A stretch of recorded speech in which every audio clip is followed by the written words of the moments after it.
final episode of Miraculous March. We have only 6 episodes left. And then I'll give you my overall thoughts and if I recommend this show or not. This has truly been a wild ride, and I thank all of you for watching. I mean, if you did watch. I don't really know. I haven't been checking lately. But, if you have been, a huge thank you to all of you. And with all that said, let's go ahead and get this final episode started, shall we? So first up, we have Guitar Villain. In this episode, Jagged Stone has problems with his manager, who wants to change the look of his new album cover and makes him record a duet with XY, a hot new music artist who replaced Jagged at the #1 position on the music charts. Although they agree on a compromise on the cover by having Marinette design it, Jagged is later offended when he sees Marinette's first design, insisted on by his producer. Because his producer is a controlling a-hole. And further enraged when he watches an interview given by XY, who arrogantly claims that technology matters more than music, rock and roll is no longer in style, and that Jagged is no match for him. Jagged becomes akumatized by Hawkmoth and turns into Guitar Villain, including his pet crocodile into a dragon. A wild musician with a pet dragon who forces people into headbanging and dancing uncontrollably by playing his guitar, and has every intention to end XY once and for all. This episode's great. I don't really know what else to say. Jagged Stone he's a great character. I really liked him in Pixelator, and I still really like him here. He's still a great character, he's funny, and he stands up for what he believes in, and that's one of the things I really like about him. The Guitar Villain design itself is incredibly cool, and I don't know if it's just me, but I'm feeling like that some of those are a couple of old rock and roll references on the costume. Marinette has a really good role in this episode, and I enjoyed seeing the story unfold. And because of the highlights that you see on your screen, I think this is a great episode. It's no top 10 episode, unfortunately, but it is close. It is a good episode, and if I was doing, like, say, a top 15, then, yeah, we would be done here. But yeah, top 15 episode, not a top 10 episode, but still great and incredibly enjoyable. And rock and roll fans, you're gonna love this one, trust me. I'm gonna give this one an 8 out of 10 for my final verdict. Great episode, highly recommended. Next up, we have Simon Says.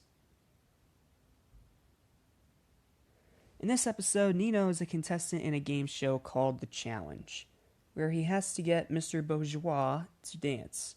Despite being invited, Marinette is grounded by her parents for missing too many classes at school, not knowing that she had been working as Ladybug. As Nino completes his challenge, the next contestant, a hypnotist named Simon Grimalt, is given the challenge to hypnotize Adrian's father, Gabriel Agreste. However, Gabriel refuses to participate in the challenge, causing Simon to fail. Angry that he was not given the chance to at least try, Hawkmoth has Simon akumatized into Simon Says, an extravagant villain who can hypnotize people by throwing play cards at them. Simon invades the Agreste mansion, while Adrian has to persuade his stubborn father. After the villain is defeated, Ladybug learns that Adrian's mother who had gone missing. This is an even better episode than Guitar Villain. I'm not gonna lie to you. Simon Says is a great villain, not only for his design, but his power is really cool. Gabriel is hilarious in this episode, especially when he ends up getting captured by Simon Says. And there is just a lot of great, memorable moments in this episode. And yes, this includes the moment that you guys want me to talk about, because I'm such a big fan of this person, that the mom is literally an animated version of the voice actress, Tara Strong. Yes, I love that little Easter egg, and it's really nice that one of the best voice actors in the business has this has something immortalized in animation history. And because of the highlights you see on your screen, and while the final fight, the final boss fight itself is a bit anticlimactic, it's really just more of a minor nitpick. This episode's strengths are its comedy and its villain. I really, really enjoyed this episode, and I cannot recommend it enough. This is a 9 out of 10 episode. I really, really like this one. Top 10 episode for me personally. Next, we have Princess Fragrance. In this episode, after the heroes de-evilized an unseen villain, Marinette's classmate, Rose Valance, sorry, I can't really pronounce that, is excited about Prince Ali's visit to Paris. Prince Ali. Where have I heard that before? Don't know. But is caught at school spraying perfume on her fan letter and using a cell phone in class. Tiki feels ill, so Marinette plans to take her to a healer. But when Marinette trips on the stairs, Tiki is picked up by Chloe, who plans to give Tiki as a plush toy to Prince Ali. Chloe tears up Rose's letter, telling Rose that Prince Ali has no interest in her. Hurt, Rose succumbs to Hawk Montsukuma and becomes Princess Fragrance, a corrupted noble whose perfume spray makes people serve her, and desires to have Prince Ali all for herself. Marinette must recover Tiki and stop Princess Fragrance from taking over all of Paris. To make matters worse, Cat Noir gets involved as well, including going under Princess Fragrance's perfume. Very, very interesting episode we have here. I'm not a big fan of the villain herself. She's not bad by any means. She does do her job well, and she does end up brainwashing Cat Noir. I mean, not every villain has been able to do that. And seeing Tiki sick and meeting this healer, who I'm not going to explain it just yet. We're not at that episode. Well, at that special, I should say. And because of the highlights you see on your screen, if YouTube could shut up for 5 seconds, the highlights you see on your screen, this is a good episode. It's a strong episode, very solid, but I don't know. It's not really as good as the two that preceded it. So you know what, Princess Fragrance, you can have a final verdict of a 7 out of 10.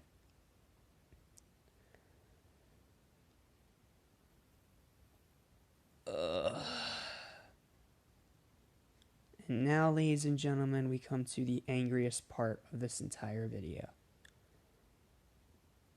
Volpina. Oh boy, I'll try and keep myself contained for as long as possible, but I may or may not just burst into an angry rant, okay? Just a heads up. In this episode, Adrien discovers a hidden book in his father's safe with information about different Miraculous hoarders and steals it to learn more. Later, an exchange student named Lila Rossi arrives and claims to be good friends with Ladybug in order to win Adrien. Offended by Lila's lies, Marinette begins to tail her, during which time she watches Lila steal the book from Adrien. Tiki recognizes the cover design and insists upon taking the book for further study. Sorry, I can't talk today.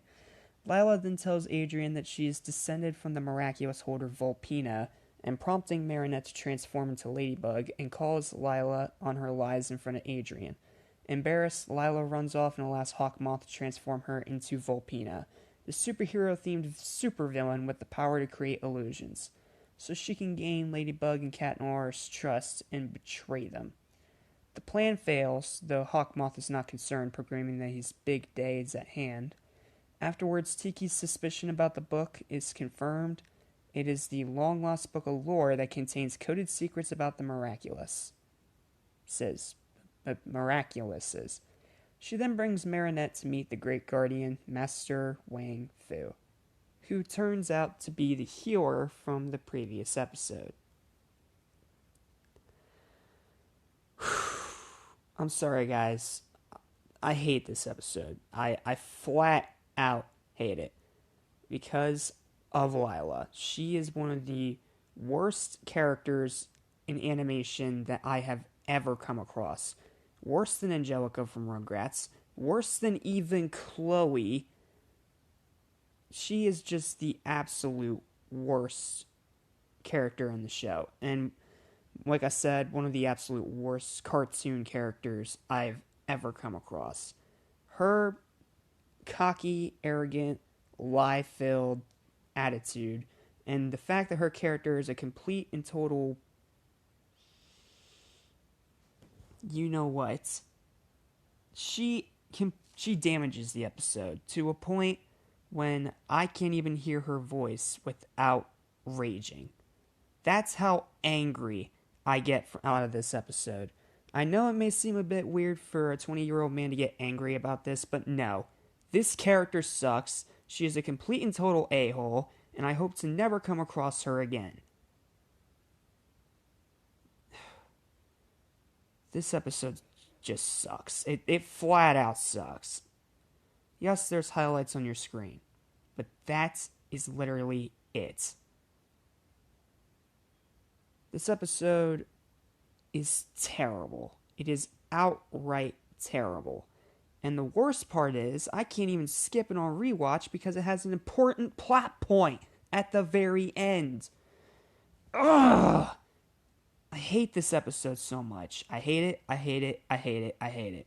I don't want to ever watch this again. I hope Lila never comes back to this show, or I'm going to end up losing my freaking mind.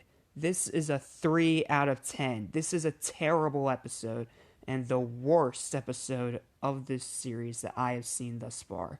Screw this episode, screw this character, and screw all of this.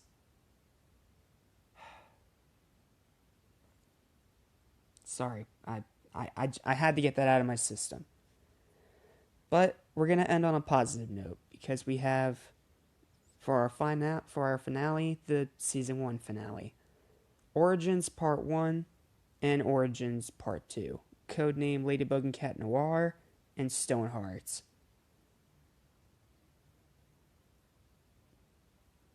This is, of course, a prequel to the series, and this is obviously, the origin story of everything.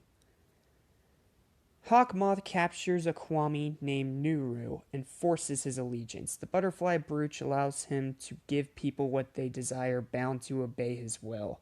He plans on using this task to create villains to lure the heroes out to fight them, so he can steal their Miraculouses and gain absolute power. Master Fu, a Chinese healer, is notified of Hawkmoth's capture of Nuru through waves, I don't really know how to pronounce that, his own Kwami. However, he is too old to fight anymore, so he pretends to be senile, walking Paris to find suitable hosts for the Black Cat and Ladybug Miraculouses. The ring and the earrings. Meanwhile, it's Marinette's first day at school, and also Adrien tries to attend since his father won't permit him to attend in the school. Marinette is unhappy that Chloe stole her seat. As school is dismissed, Ivan and Kim have a dispute after Kim sends Ivan an offensive message on paper. Feeling hopeless, Ivan becomes Hawkmoth's first ever victim, turning into Stoneheart, a giant rock monster who grows in size after taking damage. Fu is helped by Marinette and Adrien, and quickly deploys both the Miraculouses to them by somehow sneaking inside their house and putting boxes in their rooms. I'm not even going to try to question that one. Finding a small box in their rooms, and after opening them, they are greeted by Tiki and Plag. Both Kwamis give their hosts a quick explanation. Soon, Marinette and Adrien transform into Ladybug and Cat Noir. Despite their lack of experience and poor fighting skills, they manage to defeat Stoneheart at the stadium and free the Akuma. However, Ladybug forgets to capture the Akuma. It flies off Hold on. Sorry, some technical difficulty. However, Ladybug forgets to capture the Akuma. It flies off, multiplying itself and infecting many people, turning them into immobilized Stonehearts.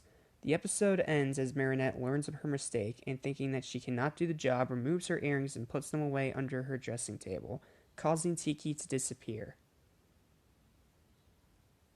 This is, needless to say, an incredibly packed episode. Not only do we get the origin of Cat Noir and Ladybug, but we also get hawk moths. We also get some backstory about the Kwamis, and most of all, we get to see them fight for the very first time. Now, yes, they are poor at first, but it's their first time, so you can't really get mad at them for that. But this episode is perfectly structured, it's well animated, it's well told, and it has a great story throughout. I really like this episode, guys. I don't know what to say. This and the second part both break my scale. I never thought this happened after Danny Phantom because I thought I fixed that, but nope, I stand corrected. This is the best episode of Season 1. Just no contest. Well, as in both parts, not just one, because you can't pick one without the other, because both of them are what make the complete story. But as for the first part, because of the highlights you see on your screen, this is a 11 out of 10 episode. An absolute classic, and I absolutely love it. And then we go to part 2. In part 2 of this 2-part hour-long special, Marinette brings her earrings to school, though still upset for her mistake. Adrien sneaks off to school again, because of course he does. Questioned by his classmates, nobody believes Ivan when he claims to have no recollection. He storms off in shame when Chloe mocks him. Wow, even before the show actually started, she was a complete and total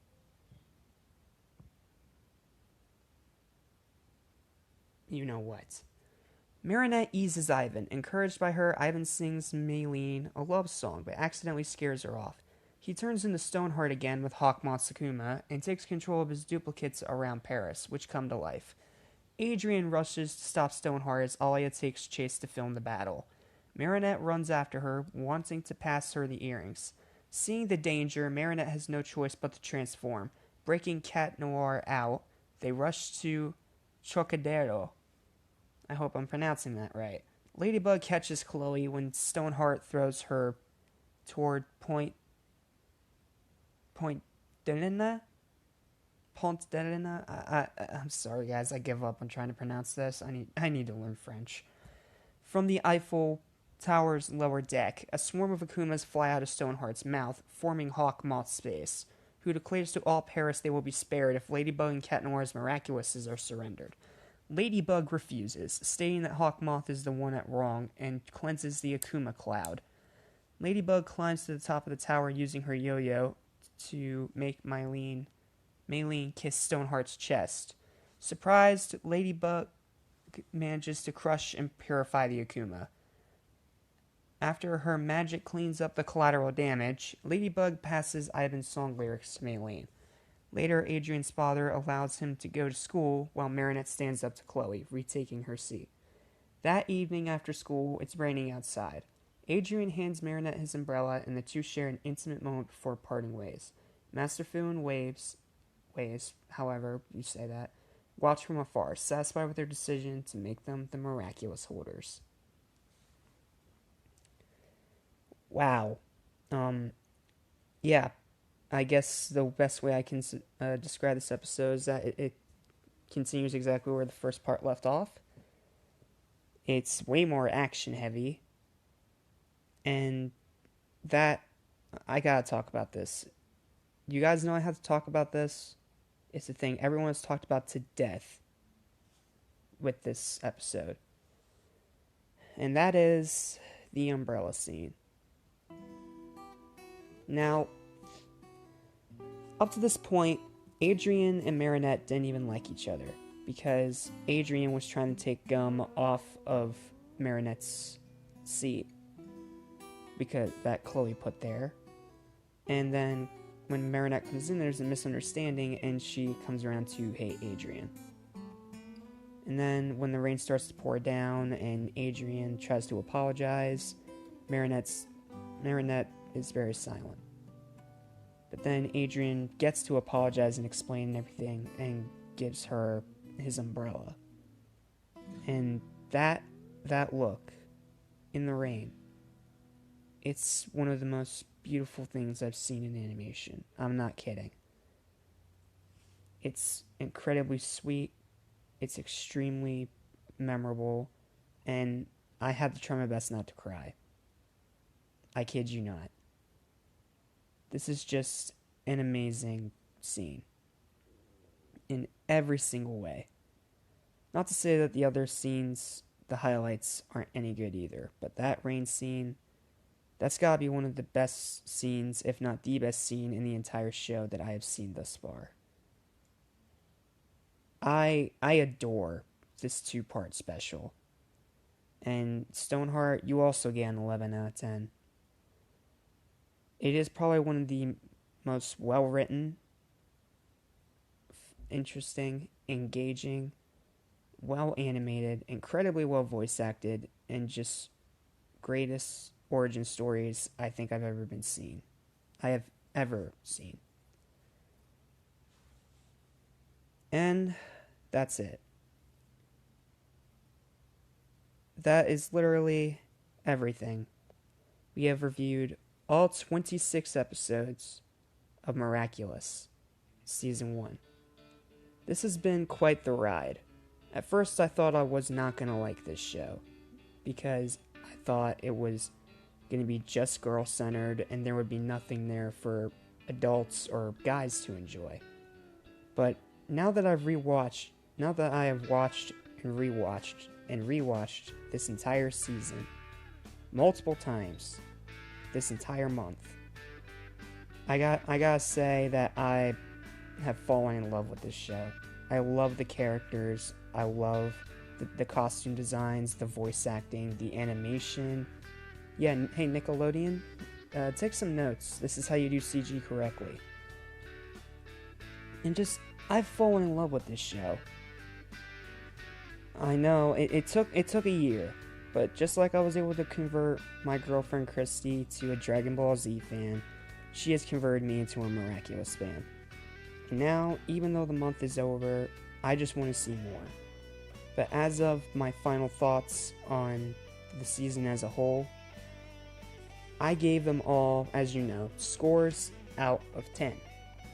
And each of these scores were made to coincide with a certain ranking.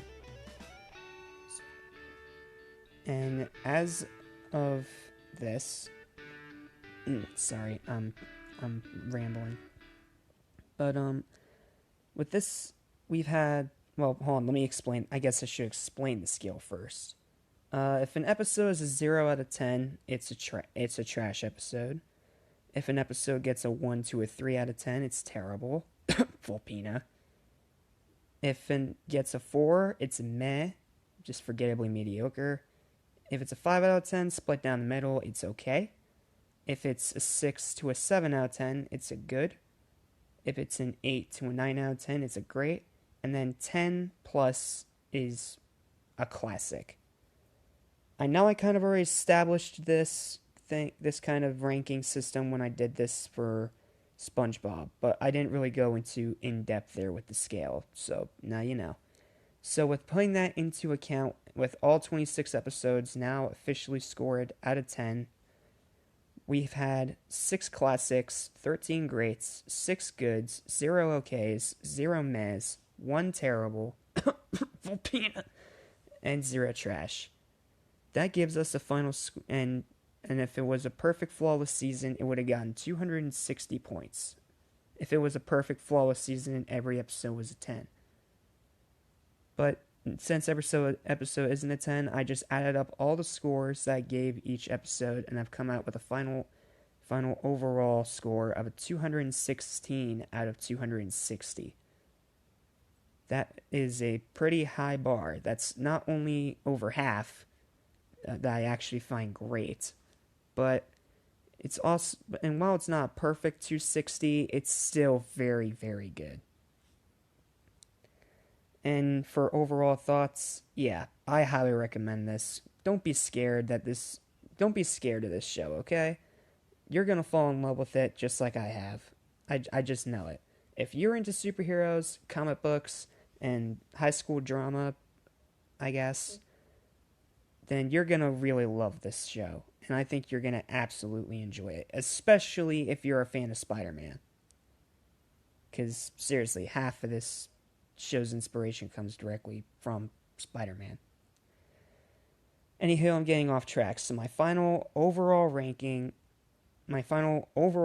verdict of Miraculous Ladybug Season 1 is going to be an 8.5 out of 10. And if you want a letter grade, I'm going to give it a B+. It's a great first season to a show that I am now absolutely hooked on, and I just want to see more. And I just wish that I didn't have to wait another year to talk to you guys about this show again, especially with season 4 and the movie right around the corner. So, I do have plans to review the movie,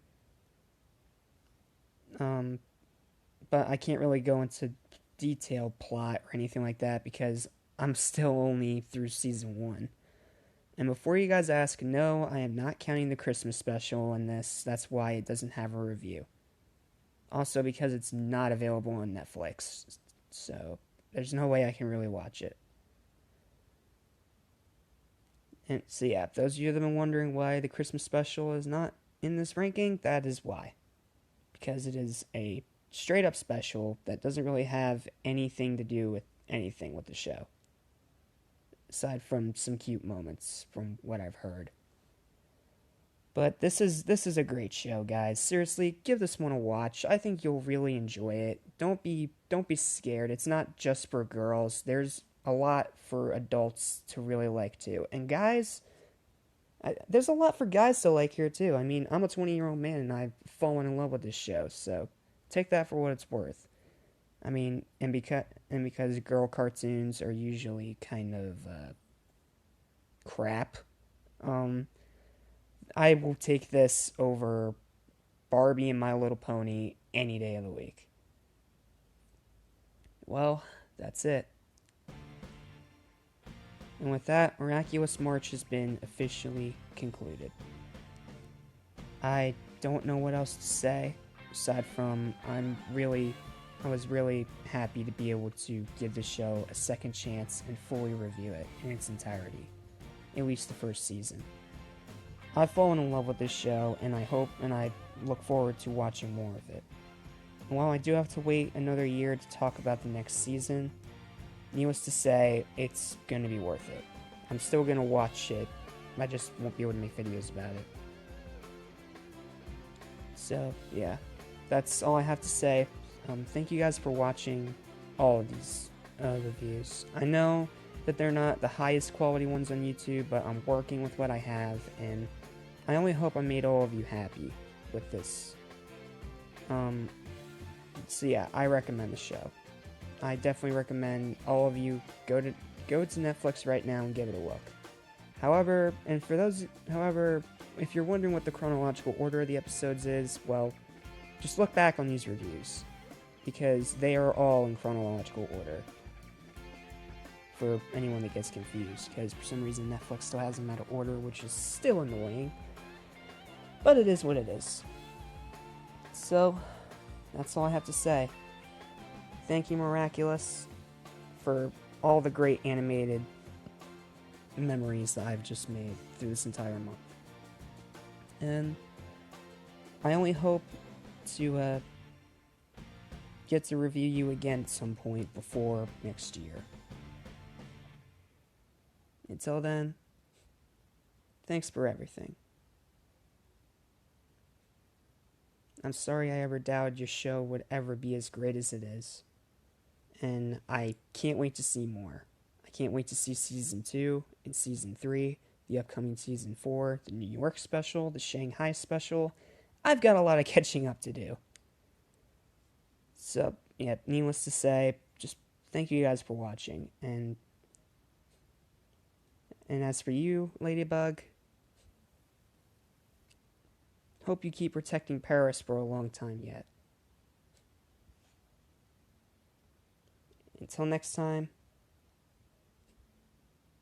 this is Miraculous March officially ending. And until next year, I'm Jack Small, and I'll see you next time. Thanks for the memories, Miraculous. You'll always have a special place in my heart. Until the next time we cross paths, bug out.